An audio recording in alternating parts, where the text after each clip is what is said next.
Shalom. Saudara-saudari yang kekasih dalam nama Yesus, perkenankanlah kami para pelayan jemaat menyampaikan selamat datang kepada Bapak, Ibu, saudara-saudari, dan damai sejahtera Tuhan Allah kita menyertai kamu sekalian. Yang baru pertama kali beribadah ke tempat ini kami sambut dengan penuh sukacita. Kiranya kehadiran Bapak, Ibu, dan saudara-saudari dalam minggu Pentakosta pertama hari ini menemukan anugerah yang indah dan sukacita yang besar berkat persekutuan kita dengan firman Tuhan. Akhirnya marilah kita satukan saat teduh sejenak.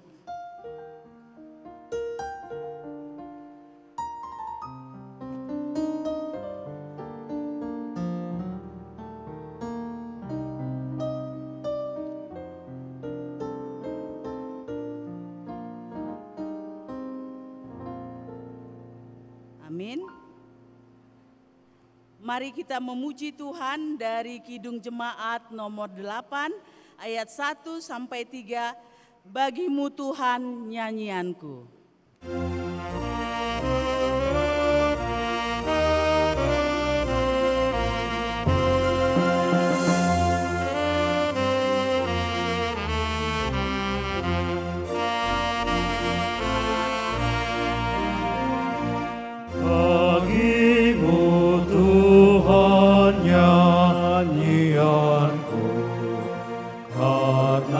Setaramu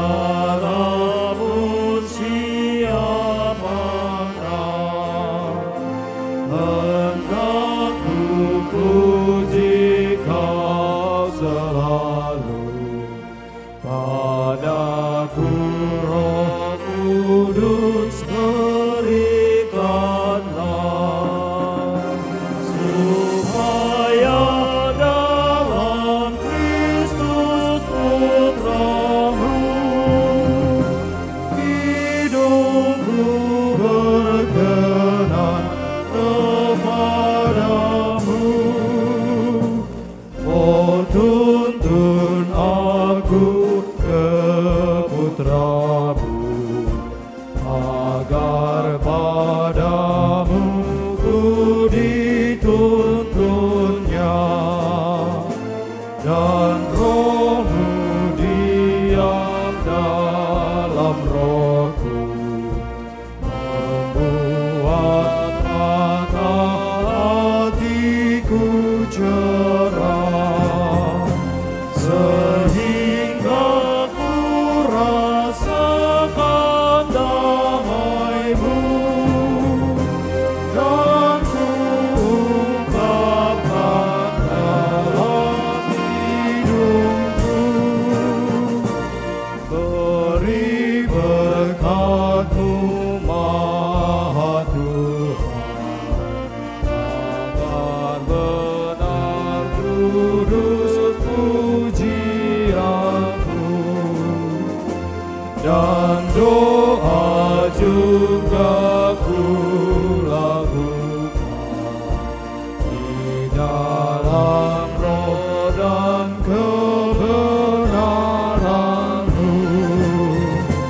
Jiwaku pun padamu bersyukur, bersama bala surga bermasmur. Di dalam nama Allah Bapa dan nama anaknya Tuhan Yesus Kristus dan nama Roh Kudus Khalik langit dan bumi. Amin. Kamu akan kuberikan hati yang baru dan roh yang baru di dalam batinmu, dan aku akan menjauhkan dari tubuhmu hati yang keras dan kuberikan kepadamu hati yang taat. Rohku akan kuberikan diam di dalam batinmu, dan aku akan membuat kamu hidup menurut segala ketetapanku dan tetap berpegang pada peraturan-peraturanku dan melakukannya. Demikianlah firman Tuhan. Haleluya. Haleluya. Haleluya.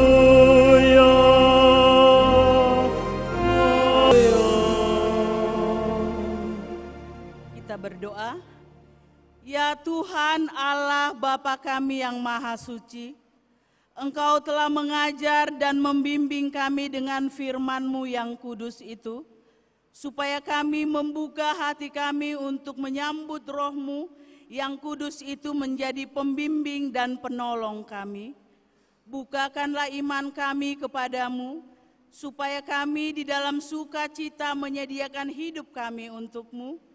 Biarlah Roh-Mu berkuasa memimpin dan menentukan langkah-langkah hidup kami di dalam anak-Mu Tuhan dan Juru Selamat kami.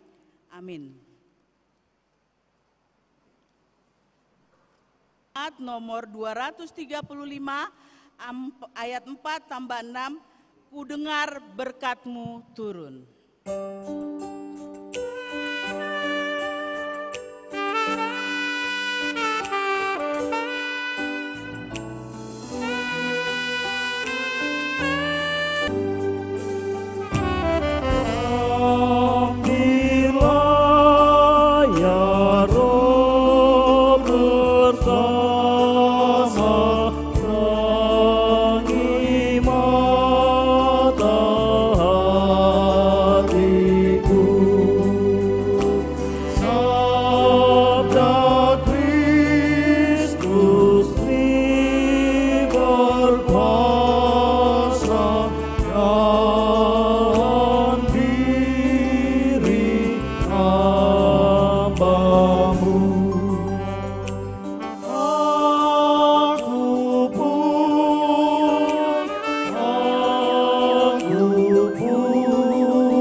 Marilah kita mendengar firman Tuhan sebagai pendahuluan khotbah pada Minggu Pentakosta pertama yang tertulis dalam 1 Samuel 10 ayat 6 sampai 13. Kita akan baca ayat ini secara bergantian dan ayat 13 kita akan bersama-sama membacanya. Ayat 6. Maka roh Tuhan akan berkuasa atasmu, engkau akan kepenuhan bersama-sama dengan mereka dan berubah menjadi manusia lain. Apabila tanda-tanda ini terjadi kepadamu, lakukanlah apa saja yang dapat di tanganmu, sebab Allah menyertai engkau. Engkau harus pergi ke Gilgal mendahului aku, dan camkanlah, aku akan datang kepadamu untuk mempersembahkan korban bakaran dan korban keselamatan. Engkau harus menunggu 7 hari lamanya, sampai aku datang kepadamu dan memberitahukan kepadamu apa yang harus kau lakukan. Sedang ia berpaling untuk pergi meninggalkan Samuel, maka Allah mengubah hatinya menjadi lain, dan segala tanda-tanda yang tersebut itu terjadi pada hari itu juga. Ketika mereka sampai di Gibea dari sana, maka bertemulah ia dengan serombongan nabi. Roh Allah berkuasa atasnya, dan Saul turut kepenuhan seperti nabi di tengah-tengah mereka. Dan semua orang yang mengenal dari dahulu melihat dengan heran bahwa ia bernubuat bersama-sama dengan nabi-nabi itu. Lalu berkatalah orang banyak yang satu kepada yang lain, apakah gerangan yang terjadi dengan anak Kis itu? Apa Saul juga termasuk golongan nabi? Lalu seorang dari tempat itu menjawab, siapakah bapa mereka? Itulah sebabnya menjadi peribahasa, apa Saul juga termasuk golongan nabi bersama-sama? Setelah habis ia kepenuhan seperti nabi, ia pulang. Demikianlah firman Tuhan. Berbahagialah setiap orang yang mendengar firman Allah, yang menghayati serta mengamalkannya. Amin.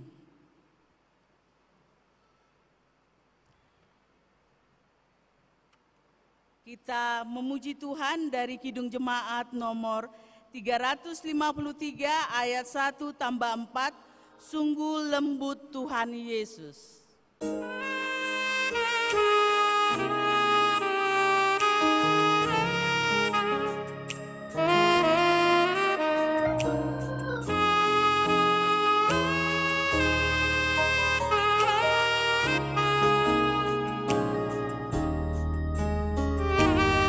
Sungguh lembut Tuhan Yesus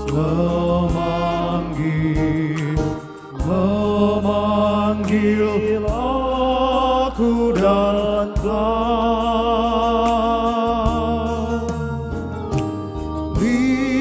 Lihatlah Dia di hati menunggu aku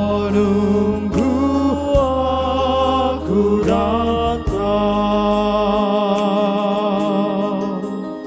Hai mari datanglah,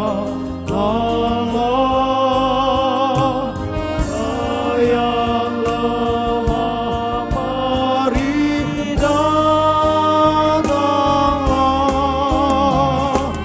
Sungguh lembut Tuhan Yesus memanggil yang sesat, marilah.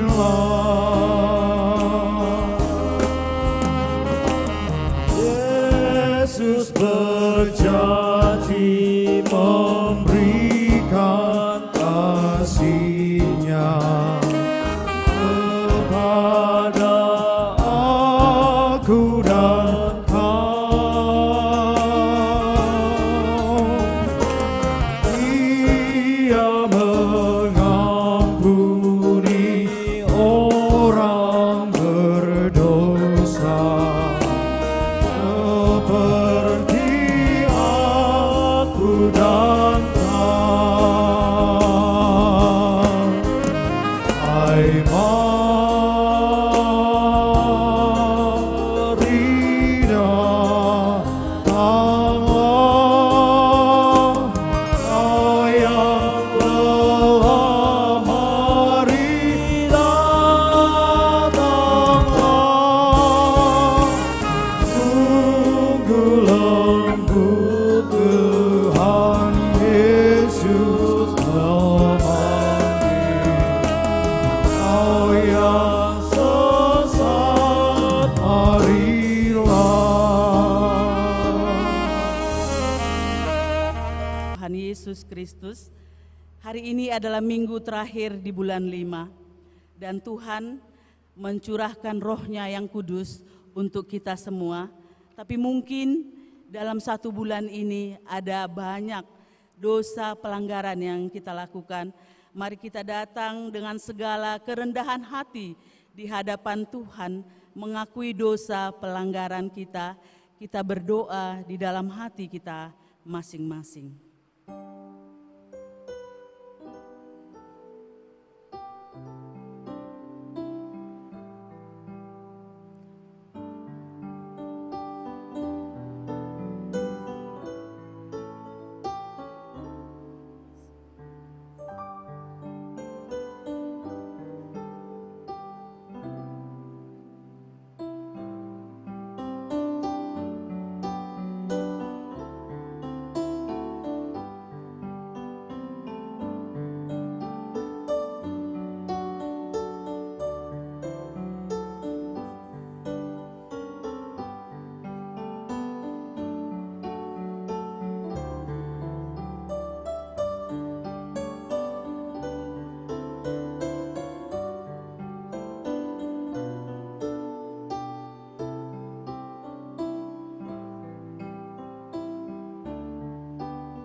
Kita berdoa. Bapa kami yang di sorga, di dalam nama Yesus Kristus Tuhan kami, Engkaulah Tuhan yang Maha Kuasa, Khalik langit dan bumi, dan sumber segala kebenaran dan keadilan untuk menghakimi umat manusia. Kami datang bersembah sujud di hadapan-Mu untuk menyesali dosa dan kejahatan kami, karena perbuatan dan pikiran kami yang melanggar hukum-Mu. Kami senantiasa menuruti godaan setan, hawa nafsu dan tabiat kami yang jahat itu. Sepantasnya lah kami menerima ganjaran sesuai dengan kejahatan kami. Tetapi kami telah sadar akan kejahatan kami, sehingga kami datang ke hadapan-Mu untuk menyerahkan diri dan menyesali segala dosa kami. Tolong dan kasihanilah kami, ampunilah segala dosa dan kesahatan kami, dan suruhlah Roh-Mu yang kudus itu untuk menerangi pikiran dan jiwa kami, supaya kami dapat berbuat baik dan mematuhi segala kehendak-Mu di dalam kebenaran, sehingga kami beroleh hidup yang kekal di dalam pengasihan Tuhan Yesus Kristus Tuhan kami. Amin. Janji Tuhan tentang pengampunan dosa. Tuhan adalah penyayang dan pengasih, panjang sabar dan berlimpah-limpah kasih setia-Nya. Tidak dilakukannya kepada kita setimpal dengan kesalahan kita, seperti Bapa sayang kepada anak-anaknya, demikianlah Tuhan sayang kepada orang yang takut akan Dia. Segala kemuliaan bagi Allah di tempat yang maha tinggi. Amin.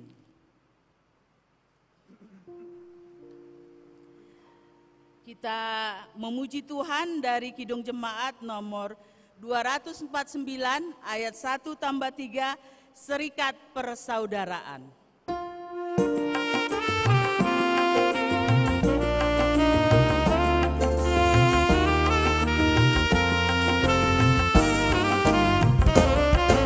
Serikat persaudaraan, berdirilah teguh, sempurnakan persatuan di dalam Tuhan-Mu.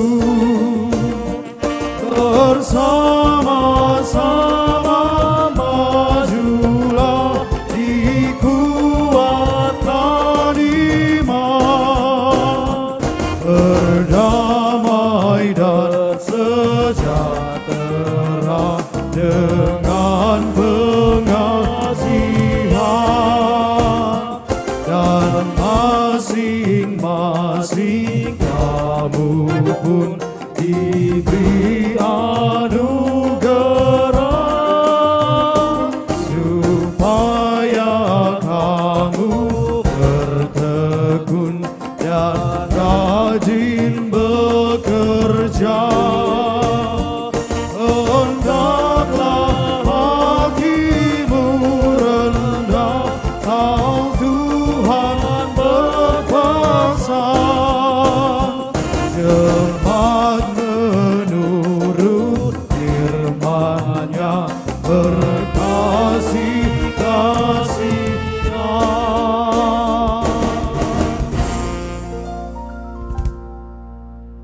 Marilah kita mendengar firman Tuhan sebagai petunjuk hidup baru yang diambil dari 1 Yohanes 4 ayat 20. Jikalau seorang berkata, aku mengasihi Allah, dan ia membenci saudaranya, maka ia adalah pendusta, karena barang siapa tidak mengasihi saudaranya yang dilihatnya, tidak mungkin mengasihi Allah yang dilihatnya. Sekali lagi saya akan bacakan. Jikalau seorang berkata, aku mengasihi Allah, dan ia membenci saudaranya, maka ia adalah pendusta, karena barang siapa tidak mengasihi saudara yang dilihatnya, tidak mungkin mengasihi Allah yang tidak dilihatnya. Marilah kita bersama-sama memohon kekuatan dari Tuhan. Ya Allah Bapa kami, berilah kami kekuatan untuk melakukan yang sesuai dengan firman-Mu. Amin. Kita memuji Tuhan.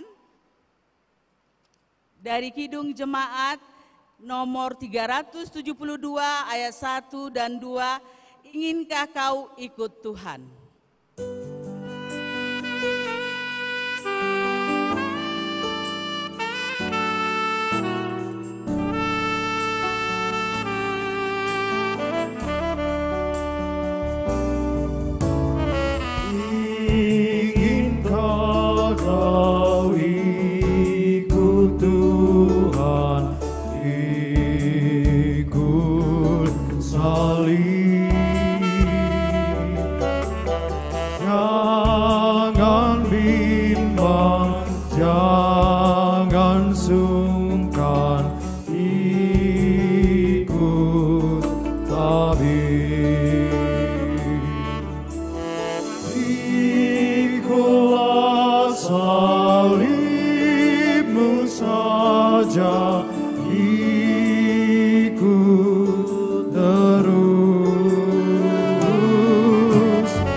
Marilah kita bersaksi mengikrarkan pengakuan iman kita bersama jemaat pada segala abad di seluruh dunia ini. Kita ucapkan bersama-sama. Aku percaya kepada Allah Bapa yang Maha Kuasa, Khalik langit dan bumi. Aku percaya kepada Yesus Kristus, Anaknya yang tunggal Tuhan kita, yang dikandung daripada Roh Kudus, lahir dari anak darah Maria, yang menderita di bawah pemerintahan Pontius Pilatus, disalibkan, mati dan dikuburkan, turun ke dalam kerajaan maut, pada hari ketiga bangkit pula dari antara orang mati, naik ke sorga, duduk di sebelah kanan Allah Bapa yang Maha Kuasa, dan akan datang dari sana untuk menghakimi orang yang hidup dan yang mati. Aku percaya kepada Roh Kudus, gereja yang kudus dan am, persekutuan orang kudus, pengampunan dosa, kebangkitan daging, dan hidup yang kekal. Amin. Mari kita persiapkan hati dan pikiran kita untuk diberkati melalui kebenaran firman Tuhan dengan tema Terimalah Roh Kudus. Kita memuji Tuhan dari Kidung Jemaat nomor 57 ayat 1 sampai 3. Yesus, lihat umat-Mu.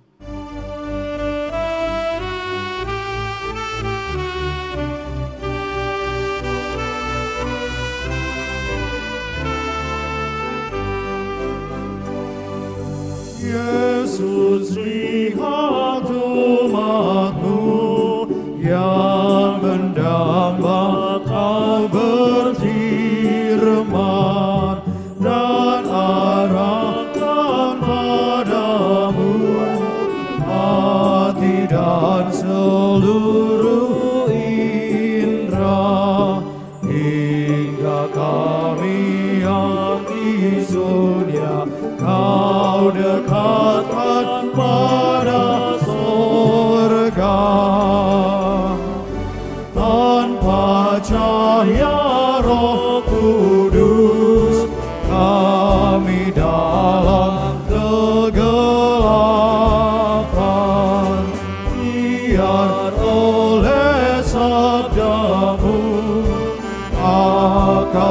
budi kau cerahkan,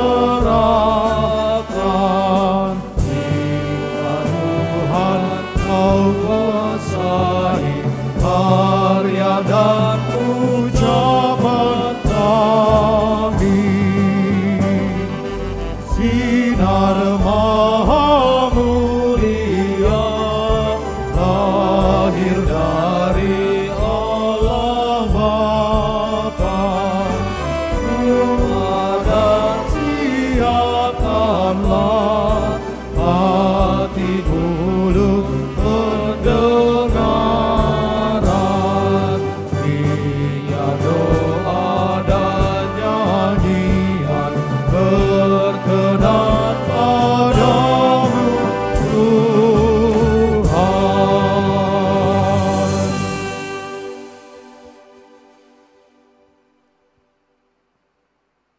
Damai sejahtera Allah yang melampaui segala akal, itulah yang memelihara hati dan pikiranmu dalam Kristus Yesus Tuhan.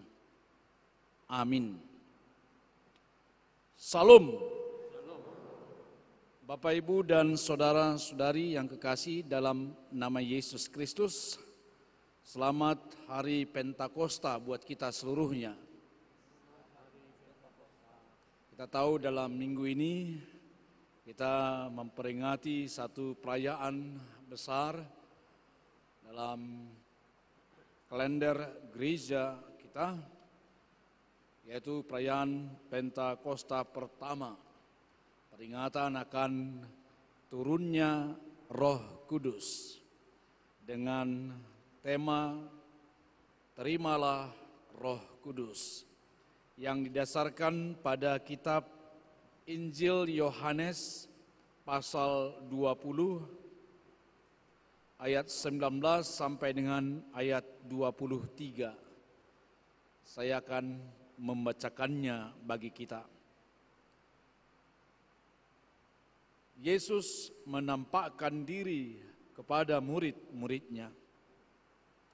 Ketika hari sudah malam, pada hari pertama minggu itu, berkumpullah murid-murid Yesus di suatu tempat dengan pintu-pintu yang terkunci karena mereka takut kepada orang-orang Yahudi. Pada waktu itu datanglah Yesus dan berdiri di tengah-tengah mereka dan berkata, "Damai sejahtera bagi kamu." Dan sesudah berkata demikian, ia menunjukkan tangannya dan lambungnya kepada mereka. Murid-murid itu bersuka cita ketika mereka melihat Tuhan. Maka kata Yesus sekali lagi, "Damai sejahtera bagi kamu. Sama seperti Bapa mengutus aku, demikian juga sekarang aku mengutus kamu." Dan sesudah berkata demikian, ia mengembusi mereka dan berkata, "Terimalah Roh Kudus. Jikalau kamu mengampuni dosa orang, dosanya diampuni. Dan jikalau kamu menyatakan dosa orang tetap ada, dosanya tetap ada."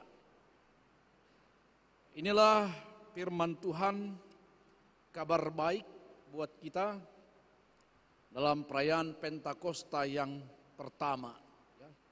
Dalam kalender gerejawi ada 2 kali perayaan Pentakosta.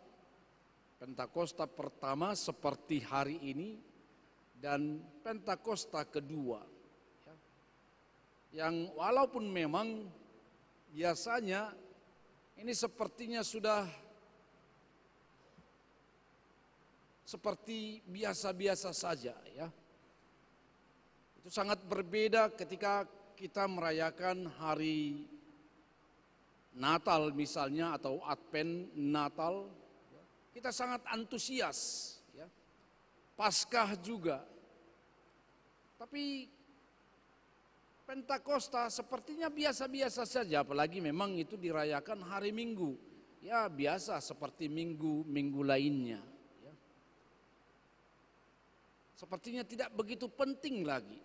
Padahal sangat-sangat penting. Kenapa penting sekali merayakan Pentakosta? Pertama, karena itu adalah penanda hari lahirnya gereja. Ibadah minggu itu kemudian ditahbiskan setelah Roh Kudus diturunkan kepada murid-muridnya. Pertama-tama dalam Kisah Para Rasul pasal 2 dikatakan 120 orang. Mereka menerima Roh Kudus yang telah dijanjikan itu, murid-murid Yesus yang berkumpul. Mereka diperintahkan untuk terus berkumpul. Dan sebelum roh itu turun atas mereka, mereka berkumpul. Setelah itulah kemudian mereka mulai menerima atau melakukan perutusan itu. Yohanes Pembaptis berkata, "Aku membaptis kamu dengan air, tapi Dia yang datang kemudian akan membaptis kamu dengan Roh Kudus." Mulai dari situlah mereka beribadah. Minggu pertama atau hari pertama dalam minggu itu yang disebut hari Minggu setelah Sabat. Minggu, jadi bukan perintah manusia. Kalau Sabat Yahudi adalah Sabtu, tapi perhentian bagi orang Kristen dalam zaman Perjanjian Baru dan setelah itu hari Minggu. Itulah kenapa Pentakosta penanda hari lahirnya gereja. Jadi itu bukan kehendak manusia, tapi itu adalah kehendak Tuhan. Dari situlah kemudian mereka menyebar. Diawali dengan Petrus yang berkhotbah, lalu bertobat 3.000 orang. Seterusnya demikian. Jadi gereja yang beribadah hari Minggu itu dimulai dari turunnya Roh Kudus. Jadi bukan pekerjaan manusia. Yang kedua, Pentakosta itu menandai satu era yang baru. Dalam Perjanjian Lama, Pentakosta atau 50 hari setelah Paskah itu ada juga dalam Perjanjian Lama. Paskah dalam Perjanjian Lama itu memperingati hari kebebasan umat Israel dari Mesir. Setelah mereka tiba di sana, mereka diperintahkan untuk 6 hari bekerja, lalu hari yang ke-7, hari pertama minggu itu dikatakan mereka harus mempersembahkan kurban persembahan. Jadi menjadi hari perhentian. Lalu setelah itu kemudian disebut dengan hari Paskah, ya, berapa hari setelah itu kemudian mereka memperingati satu hari di mana mereka bebas. 50 hari setelah Paskah itu perayaan Shavuot. 50 hari setelah Paskah atau Pentakosta itu mereka adalah Thanksgiving Day. Satu hari perhentian, hari pertama dalam minggu itu. Dikatakan setelah 50 hari mereka mengucap syukur atas pemeliharaan Tuhan. Mengucap syukur atas penyertaan Tuhan. Jadi Pentakosta juga sudah ada dalam Perjanjian Lama. Lalu dalam hari itulah kemudian diperingati 50 hari setelah mereka keluar dari Mesir, turun hukum Taurat. Shavuot atau hari Pentakosta satu perayaan tentang turunnya hukum Taurat. Tapi dalam zaman Perjanjian Baru, Pentakosta adalah tentang bagaimana penanda hari era baru dalam hidup umat Allah. Yang sebelumnya mereka berada dalam kutuk hukum Taurat, melakukan hukum Taurat sebagai pintu kepada keselamatan. Tapi kemudian mereka menghadapi satu kenyataan, tidak seorang pun selamat oleh karena melakukan hukum Taurat. Karena semua manusia berdosa, semua manusia berada pada kutuk hukum Taurat. Penanda yang baru, Yesus datang, Yesus mati, Yesus bangkit, Yesus naik ke sorga.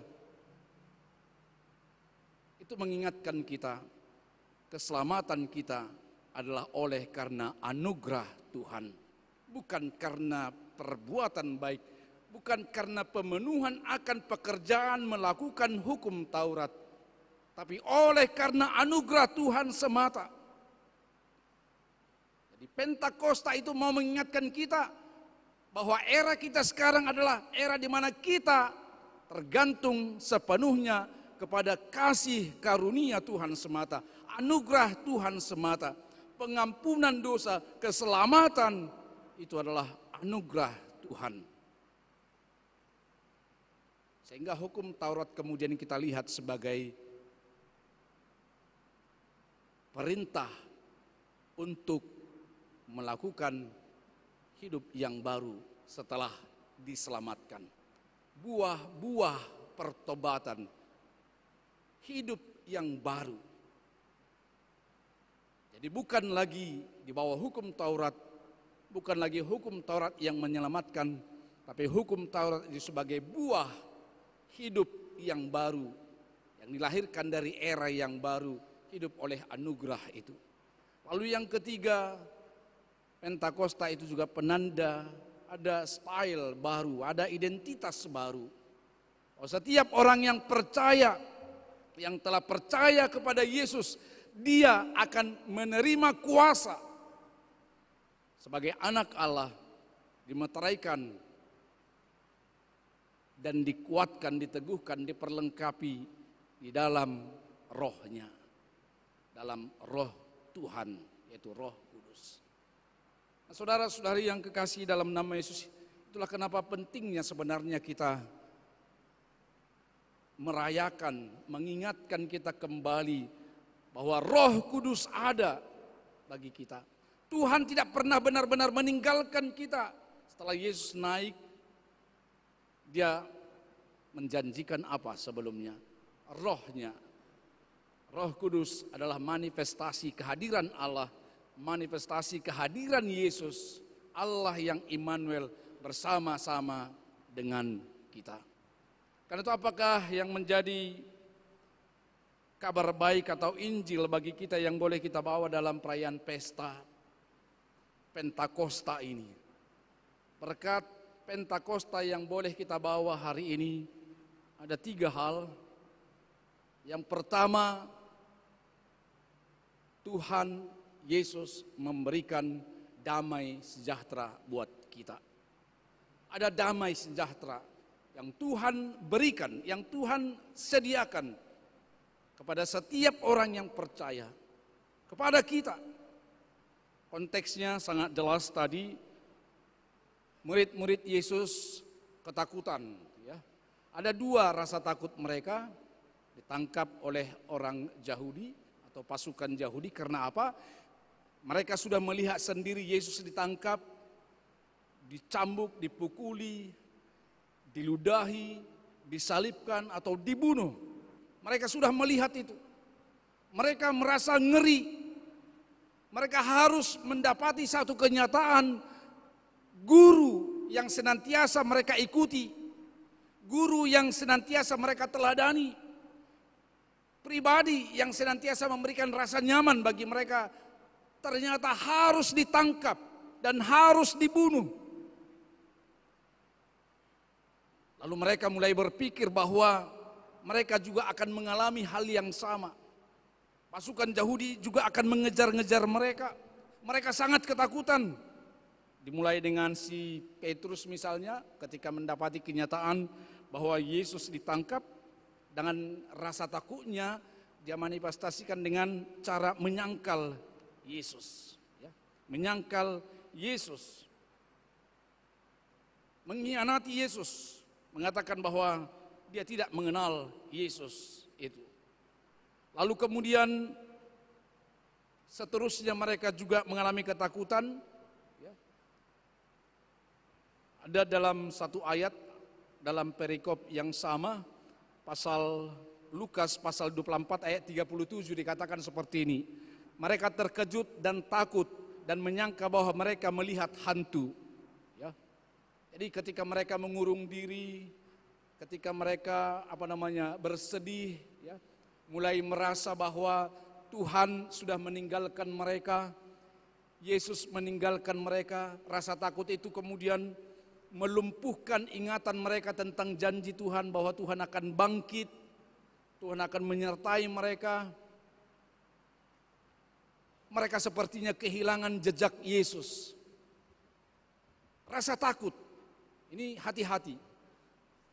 Mungkin kita mengatakan bahwa kita ini orang yang beriman, tapi kalau kita dikuasai oleh rasa takut, itu boleh melumpuhkan kesadaran kita, melumpuhkan logika kita, melumpuhkan psikis kita, bahkan juga fisik kita. Jadi rasa takut itu sebenarnya musuh terbesar manusia. Rasa takut itulah yang sedang terjadi dalam diri murid-murid Yesus. Bahkan ketika Yesus hadir, padahal pintu sudah terkunci, mereka juga takut. Mereka berpikir hantu yang datang. Nah, saudara-saudari yang kekasih, hari ini apakah kita sedang dilanda oleh rasa takut? Apa hari ini yang membuat kita khawatir dalam hidup? Anak-anak takut ditinggal oleh orang tua. Orang muda takut akan pendidikannya, ya. Sekolahnya, kuliahnya. Bagaimana kemudian? Orang dewasa takut akan pekerjaannya. Apakah saya akan dapat pekerjaan? Atau kalau saya sudah dapat, apakah pekerjaan saya ini menjamin hidup saya?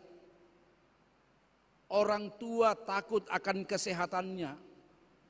Orang tua takut akan masa tua. Bagaimana nanti setelah saya tua? Setelah anak-anak saya menikah? Bagaimana dengan hidup anak-anak saya nantinya? Wah, banyak sekali yang membuat kita takut. Semua orang mengalami ini. Orang yang sehat pun takut, orang yang punya uang pun takut. Ya. Saudara-saudari, kalau rasa takut ini tidak kita kendalikan, ini bisa sangat melumpuhkan kita. Walaupun memang terkadang kita juga diingatkan rasa takut itu juga penting dalam hidup kita. Karena itu membangun kesadaran, kewaspadaan ya kepada kita. Tapi kalau kita tidak mampu mengelola rasa takut itu benar-benar akan sangat melumpuhkan kita. Lalu apa yang dikatakan oleh Yesus kepada mereka yang sedang takut itu? Apa yang Tuhan berikan kepada kita sehingga sebenarnya kita bisa keluar dari rasa takut itu, mengalahkan rasa takut itu? Mari kita ingat akhir hidup Yesus, dia memberikan nyawanya kepada Bapaknya. Aku serahkan nyawaku. Itu kata Yesus ketika dia mau mati. Lalu kemudian dalam akhir hidupnya itu, setelah dia mati, Yesus juga memberikan tubuhnya itu kepada Yusuf Arimatea untuk dijaga atau dirawat. Ya. Lalu sebelum dia mati juga dia menyerahkan ibunya kepada Yohanes. Itulah ibumu. Lalu kepada ibunya, itulah anakmu. Itu dikatakan oleh Yesus disalib. Jubahnya diserahkan kepada prajurit-prajurit Yahudi untuk diundi, dibagi. Lalu apa yang diberikan oleh Tuhan Yesus kepada murid-muridnya yang telah menyerahkan hartanya? Kita ingat Matius, seorang yang sangat kaya, tapi ketika Yesus berkata, ikutlah aku, mereka total mengikut Yesus. Apa yang Tuhan Yesus berikan kepada murid-muridnya? Setelah tadi di akhir hidupnya dia menyerahkan nyawanya, tubuhnya kepada Yusuf dari Arimatea, ibunya diserahkan kepada Yohanes, jubahnya kepada para prajurit. Lalu apa yang dia berikan kepada murid-muridnya? Yang diberikan oleh Yesus kepada murid-muridnya adalah damai sejahtera bagi kamu. Inilah warisan, inilah pemberian, inilah anugerah Tuhan yang boleh kita terima juga dalam Pentakosta hari ini.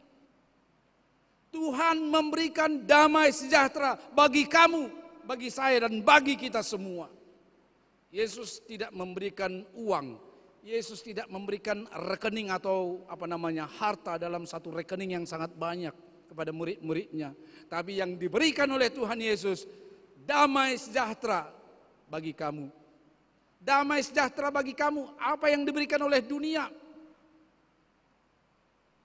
Bukan seperti itu yang kuberikan. Apa yang kuberikan tidak sama seperti apa yang diberikan oleh dunia bagi kamu. Damai sejahtera dari Kristus. Ini perlu sekali kita renungkan. Damai sejahtera bukan berarti kita tidak akan memiliki tantangan atau persoalan hidup. Damai sejahtera bukan berarti kita tidak menghadapi sakit penyakit. Damai sejahtera bukan berarti kita tidak akan menghadapi apa yang disebut dengan kegagalan. Tapi damai sejahtera yang Tuhan berikan, itulah tentang bagaimana kita merespon semuanya, mensyukuri semuanya. Diberikan oleh Tuhan. Jadi bukan sesuatu yang diberikan oleh dunia. Sesuatu yang diberikan oleh dunia itu akan hilang segera. Tidak bersifat abadi. Damai sejahtera yang diikatkan atau distandarkan kepada urusan-urusan dunia, uang, jabatan, sesuatu yang kita raih di luar kita. Sesuatu yang kita capai, kita kejar. Bukan itu. Karena firman Tuhan berkata, dunia ini dengan segala keinginannya akan lenyap. Segala apa yang dapat kita raih, harta dunia, jabatan, pencapaian-pencapaian kita, itu semuanya akan berlalu. Kalaupun itu memberikan rasa nyaman, senang, damai, pasti sifatnya sementara. Tapi damai sejahtera yang dari Tuhan itu membangun kesadaran kita. Tuhan sendiri yang menguasai hati pikiran kita.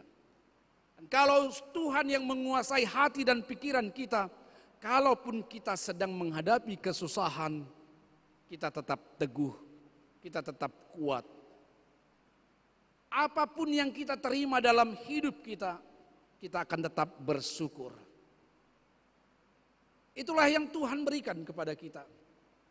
Dalam damai sejahtera yang daripada Tuhan ada satu kesadaran bahwa Dia menyertai kita melewati setiap musim dalam kehidupan kita. Dia ada bersama-sama dengan kita. Dia tidak pernah meninggalkan kita.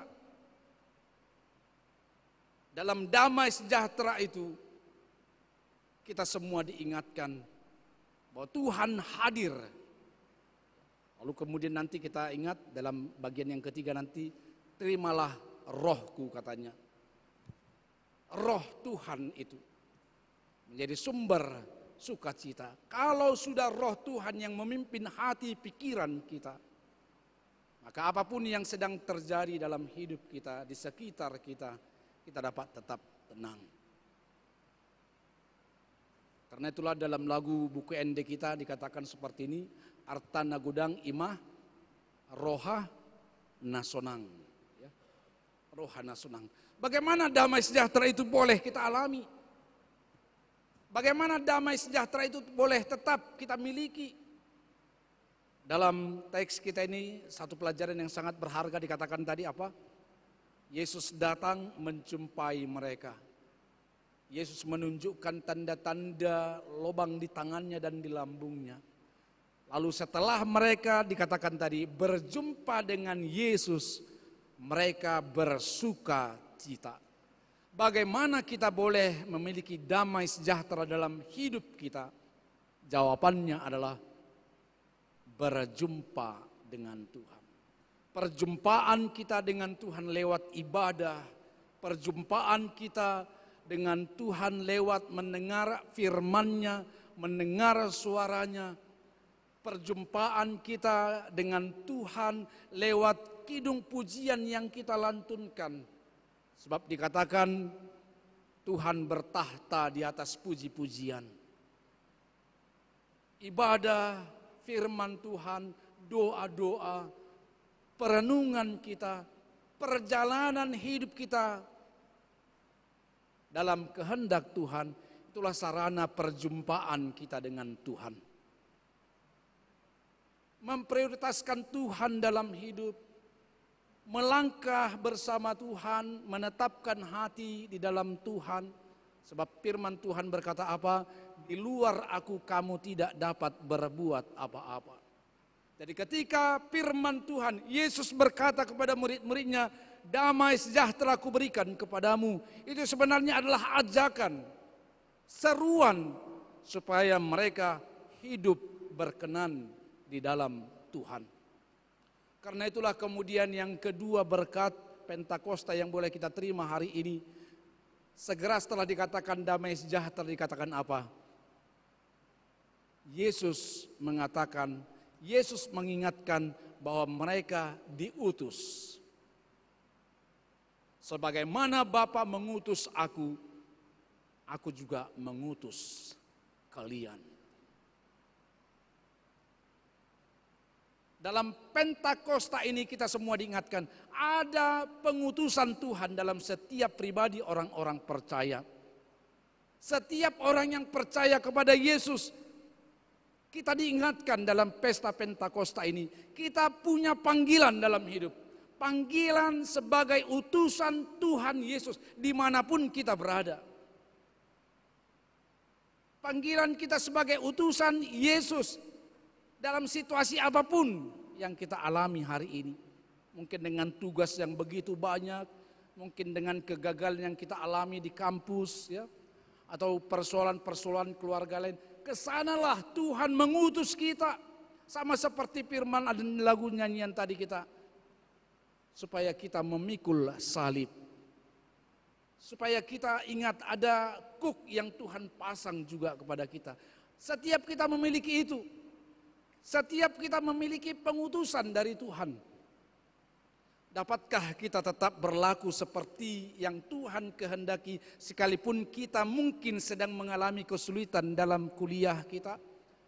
Dapatkah kita tetap memikul salib, melakukan sesuai dengan kehendak Tuhan sekalipun mungkin saat ini kita sedang sakit, orang tua kita sedang sakit?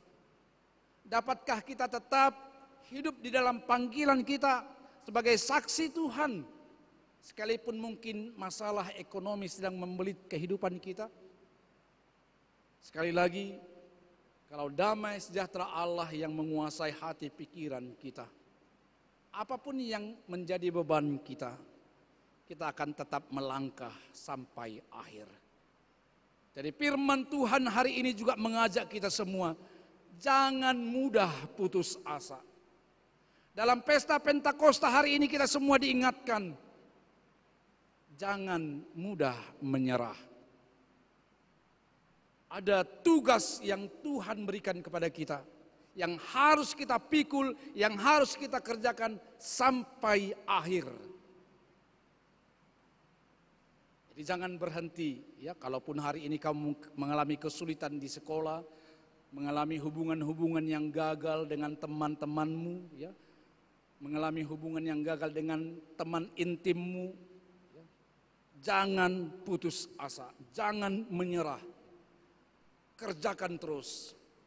Sebagaimana Yesus yang diutus oleh Allah Bapa, sekalipun ada salib yang dia pikul, dia terus berjalan.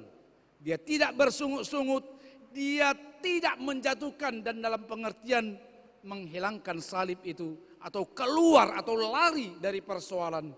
Tapi dia tetap berjalan, jalan via dolorosa. Sampai akhirnya dia duduk di sebelah kanan Allah Bapa. Itu penanda tentang kemenangan bagi mereka yang tetap setia walaupun beban yang dia pikul berat. Penanda dia duduk di sebelah kanan Allah Bapa itu mengingatkan kita, kita pun akan sampai kepada hari kemenangan kalau kita tetap berjalan bersama dengan Tuhan. Jangan mudah putus asa. Sekali lagi ada satu kisah yang mungkin kita sudah pernah dengar tentang seorang pemain biola bernama Paganini. Dia pemain biola dari Italia yang sangat sukses. Suatu ketika dia melakukan konser dan sebelum konser dilakukan seperti biasanya dia latihan keras, dia disiplin, Dia juga memeriksa semua peralatan-peralatan yang dibutuhkan.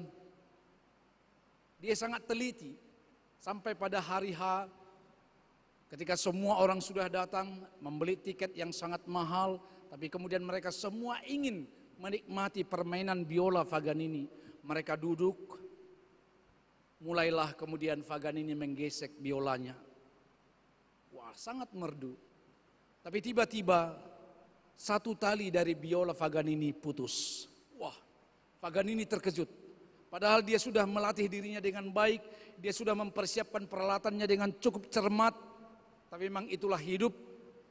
Walaupun kita sudah latihan, walaupun kita sudah mempersiapkan diri dengan baik, kadangkala kita akan mengalami juga seperti yang dialami oleh Paganini. Orang baik juga akan mengalami hal-hal buruk. Itu harus kita ingat. Jangan kita kira kalau kita sudah berdoa, jangan kita kira kalau kita sudah datang ke gereja, jangan kita kira kalau kita sudah menerima Roh Kudus dalam pengertian yang kita yakini, tapi kita tidak akan berhadapan dengan situasi yang sulit. Yesus pun mengalami hal yang sulit. Ayub pun berkali-kali mengalami hal yang sulit. Putus tali biola Paganini. Paganini shock, terkejut. Penonton pun mulai ribut. Tapi apa yang dilakukan oleh Paganini? Dia meneruskan menggesek biolanya. Naas, tali yang kedua putus lagi. Wah, ini sangat-sangat terkejut Paganini. Bagaimana ini? Pikirnya. Keringat sudah mulai mengucur deras di tubuhnya. Orang-orang sudah mulai ribut karena tidak ada orang yang mau menonton satu konser cacat padahal sudah dibayar. Tapi sekali lagi Paganini menetapkan hatinya, saya akan mainkan biola ini terus. Dunia tidak akan heran kalau saya turun sekarang. Dunia tidak akan heran kalau saya menyerah sekarang. Dia terus menggesek biolanya. Naas benar nasib Paganini. Tali yang ketiga putus lagi. Ini seperti langit runtuh di hadapan Paganini. Penonton sudah mulai berdiri dan melempari menyuruh dia turun. Paganini menenangkan hatinya dan sekali lagi dia berkata, dunia tidak akan heran kalau saya berhenti sekarang ini. Akhirnya dia memutuskan terus menggesek biolanya walau hanya dengan satu tali saja. Dia menggesek biolanya, penonton pun perlahan-lahan terdiam, terkesima karena mereka belum pernah mendengar gesekan biola yang begitu merdu seperti yang dimainkan oleh Paganini walaupun dengan satu tali saja. Sampai akhirnya mereka terdiam, terduduk, tanpa mereka sadari Paganini sudah menyelesaikan sesi pertama dari konsernya. Semua penonton melakukan standing applause. Mereka sangat menikmati permainan biola Paganini walaupun hanya dengan satu tali itu. Saudara-saudari yang kekasih dalam nama Yesus, begitu juga dengan perjalanan hidup kita. Sebagai seorang pemuda atau pemudi, sebagai seorang mahasiswa, sebagai seorang pelajar, sebagai seorang yang dewasa, orang tua, mari kita ingat, terkadang dalam hidup ini, satu demi satu apa yang menjadi kebanggaan kita menjauh. Satu demi satu apa yang menjadi harapan kita sepertinya meninggalkan kita. Satu demi satu apa yang selama ini menyemangati kita, ternyata juga akan menghilang. Satu demi satu orang yang kita cintai juga akan meninggalkan kita. Satu demi satu apa yang selama ini menjadi sumber inspirasi kita mungkin juga akan mengkhianati kita.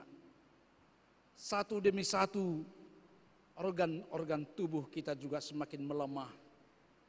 Satu demi satu rambut mulai memutih, keriput mulai muncul, pendengaran mulai berkurang.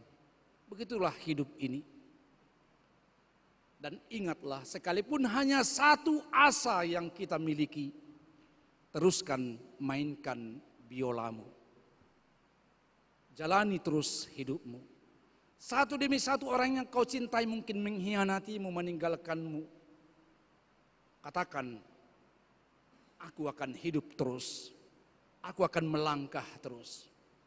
Mungkin ada dosen yang mengecewakan. Mungkin nilai-nilai kita satu demi satu sepertinya tidak seperti yang kita bayangkan, harapkan. Jangan lupakan tugasmu yang utama. kamu harus terus melanjutkan hidupmu. Kamu harus terus melakukan pekerjaanmu sampai akhir. Satu-satunya yang tidak akan pernah meninggalkan kita, yaitu Yesus Kristus, sumber damai sejahtera kita, sumber inspirasi kita. Dialah yang memberikan tugas itu. Dia jugalah yang akan memperlengkapi kita.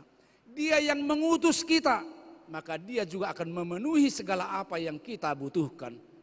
Dia yang mengutus kita menyekolahkan anak-anak kita, maka yakini juga dia yang akan memperlengkapi kita menyekolahkan mereka. Dia yang mengutus orang tua kita sekolah ke sini. Orang tua kita mengutus kita ke sini itu atas perutusan Tuhan. Yakini juga Tuhan akan memperlengkapi orang tua. Asal jangan kita bermain-main. Yakinlah Tuhan selalu punya jalan. Itulah berkat Pentakosta yang mau kita ingat. Ada harapan di dalam Tuhan. Tuhan tidak pernah kehilangan kita. Dan kita pun tidak boleh kehilangan Tuhan. Kita tidak boleh menghilangkan jejak Tuhan dalam hidup kita. Dia ada bersama-sama dengan kita. Dia akan setia kepada kita. Jangan pernah tinggalkan Tuhan. Jangan pernah remehkan Tuhan dalam hidupmu. Seperti yang pernah dilakukan oleh Tancredo Neves misalnya. Menteri Kehakiman Brazil yang sangat sombong mengikuti pencalonan presiden. Dia sangat populer. Lalu dia berkata, kalau saja ada 500.000 suara kepada saya pasti jadi presiden. Tidak ada yang dapat menggagalkan saya jadi presiden. Tuhan pun tidak akan dapat menggagalkan saya. Wah, dia remeh sekali dengan Tuhan. Apa yang terjadi? Memang benar dia menang menjadi presiden terpilih, tapi tidak pernah menjadi presiden yang dilantik. Karena 1 hari sebelum pelantikannya dia mati. Padahal dia katakan tadi dengan sombongnya, Tuhan pun tidak sanggup menggagalkan saya jadi presiden. Begitu juga dengan desainer kapal Titanic, Thomas Andrew. Dengan sombongnya dia berkata pada hari di mana kapal Titanic mulai berlayar peresmiannya, dia berkata apa? Inilah kapal terhebat yang pernah ada. 1912 dia berkata itu pada tanggal 8 April pada peresmian kapal Titanic. Inilah kapal terkuat yang pernah ada. Ini kapal terhebat yang pernah ada. Ini kapal termewah yang pernah ada. Tidak akan mungkin tenggelam. Laut tidak akan mungkin menenggelamkannya. Bahkan Tuhan pun katanya tidak akan sanggup menenggelamkan kapal ini. Apa yang terjadi? Justru dalam pelayarannya yang pertama, kapal Titanic tenggelam setelah bertabrakan dengan gunung es. Thomas Andrew yang sombong juga ikut tenggelam bersama 1.500 lebih penumpang lainnya. Masih banyak lagi contoh-contoh orang yang meremehkan Tuhan. Jangan pernah remehkan Tuhanmu. Sekelompok pemuda di Amerika mabuk-mabukan, meremehkan Tuhan. Ketika mereka mau berangkat, salah seorang ibu dari mereka berkata apa? Mendoakan mereka, Tuhan beserta dengan kalian katanya. Lalu seorang dari pemuda itu ketawa, meremehkan. Wah tidak, Tuhan tidak boleh bersama dengan kami. Sebab mobil kami sudah penuh katanya. Tidak ada tempat buat Tuhan Yesus. Tapi kalau Tuhan mau duduk di bagasi, silahkan katanya. Padahal si ibu tadi hanya bilang apa? Semoga Tuhan bersama dengan kalian. Wah, dia menolak. Mobil kami sudah penuh. Tuhan tidak boleh bersama dengan kami katanya. Apa yang terjadi? Mobil ini terbakar di tengah jalan yang menghanguskan mereka. Tapi hanya satu bagian yang tidak ikut terbakar, bagian bagasi mobil itu.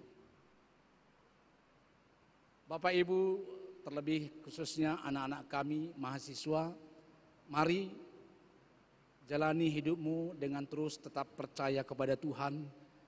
Jangan pernah meremehkan Tuhan. Jangan pernah ragukan kehadirannya. Jangan pernah ragukan kuasanya yang terus bekerja. Sekalipun kau melewati situasi yang sulit, ingatlah seperti apa yang pernah Ayub katakan setelah lewat semua persoalan yang sangat hebat dalam hidupnya. Rumahnya, anak-anaknya, harta bendanya lenyap. Bahkan istrinya juga sudah mulai tidak mempercayainya. Bahkan tubuhnya juga ada sakit penyakit. Tapi apa yang dia katakan dalam Ayub 42 ayat 2. dia tetap percaya kepada kuasa Tuhan. Aku percaya kepada kuasa-Mu, tidak ada yang mustahil bagimu. Dan tidak ada rencanamu yang gagal. Itu pengakuan yang luar biasa dari Ayub. Dapatkah kita tetap mengakui bahwa rencana Tuhan tetap berjalan sekalipun kita saat ini sedang jatuh? Dapatkah kita tetap mengimani Tuhan yang berkarya, kuasa Tuhan yang berotoritas dalam hidup kita, sekalipun hari ini kita mungkin sakit, orang tua kita sakit, mungkin kita mengalami kegagalan dalam kuliah? Ingatlah, rencana Tuhan terus berjalan dalam hidupmu. Amin. Jangan pernah menyerah, jangan pernah berhenti melakukan apa yang menjadi tugasmu. Menjadi saksi Kristus dimanapun kamu berada. Yang ketiga, berkat Pentakosta, akhirnya Yesus berkata apa? Terimalah rohku. Inilah perlengkapan rohani yang paling besar yang kita miliki sebagai umat Allah. Roh Tuhan, sumber kekuatan, sumber penghiburan yang akan menyertai setiap kita yang berpegang teguh kepadanya, yang tetap menyerahkan hidup kepadanya, yang tetap mengandalkan Tuhan, yang tetap mendengar suaranya. Roh Tuhan ada bersama dengan kita. Amin. Kita berdoa. Terima kasih Tuhan atas berkat firman-Mu malam ini yang mengingatkan kami semua anak-anak Tuhan bahwa Tuhan memberikan pengutusan kepada kami untuk tetap setia sampai akhir melakukan apa yang menjadi tugas tanggung jawab kami. Kemanapun kami pergi, roh Tuhan akan senantiasa mengikuti kami. Biarlah kiranya roh Tuhan tetap hadir bersama dengan kami. Biarlah roh Tuhan senantiasa berbicara di setiap langkah hidup kami, supaya kami tetap meneguhkan hati kami percaya kepada Tuhan. Jadilah Tuhan kehendak-Mu untuk kami semua, untuk gereja-Mu, untuk hidup keluarga kami, untuk orang tua kami, untuk anak-anak kami, untuk kami semua. Jadilah Tuhan kehendak-Mu, dan biarlah Roh Kudus senantiasa menyertai kami. Dalam nama Yesus kami berdoa. Amin. Kita bernyanyi.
Tuhan yang akan mempersiapkan hati kita memberi persembahan kepadanya.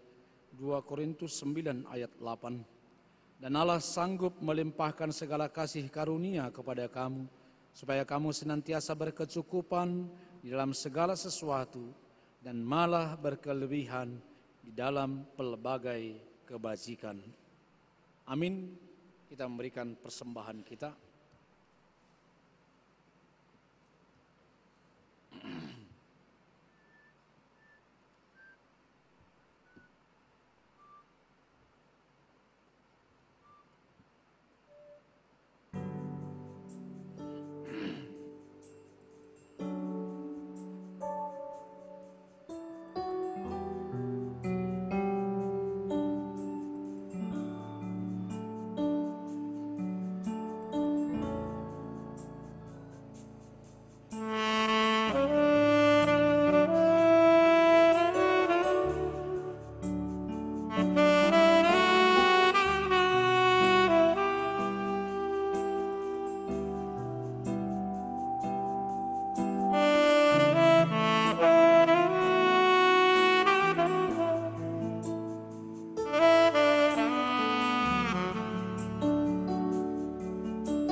Marilah kita mempersembahkan persembahan kita, kita berdoa.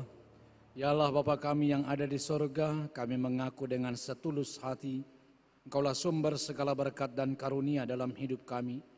Di sini kami mempersembahkan kurban syukur kami kepadamu. Terimalah persembahan umat-Mu dan berkatilah menjadi alat kesaksian, persekutuan dan pelayanan jemaat-Mu ini.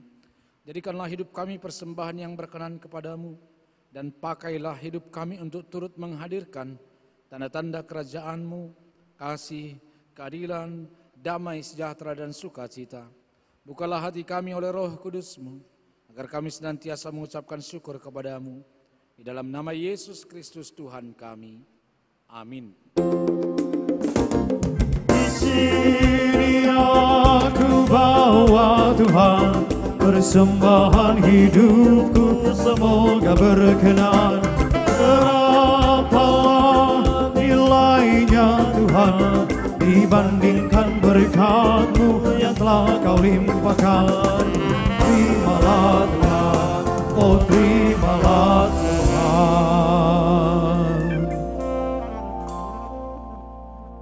Bapa kami yang di sorga, dikuduskanlah nama-Mu, datanglah kerajaan-Mu, jadilah kehendak-Mu di bumi seperti di sorga. Berikanlah kami pada hari ini makanan kami yang secukupnya, dan ampunilah kami akan kesalahan kami, seperti kami juga mengampuni orang yang bersalah kepada kami. Dan janganlah membawa kami ke dalam pencobaan, tetapi lepaskanlah kami dari yang jahat. Karena Kau yang punya kerajaan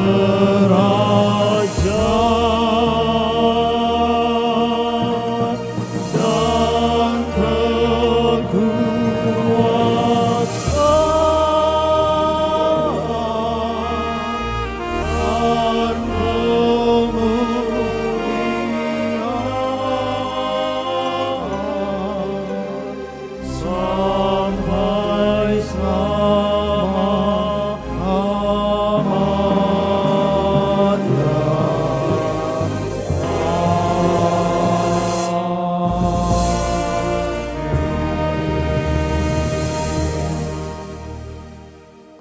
Jemaat Tuhan, pulanglah dalam damai, terimalah berkat Tuhan. Tuhan memberkati engkau dan melindungi engkau. Tuhan menyinari engkau dengan wajah-Nya dan memberi engkau kasih karunia. Tuhan menghadapkan wajah-Nya kepadamu dan memberi engkau damai sejahtera.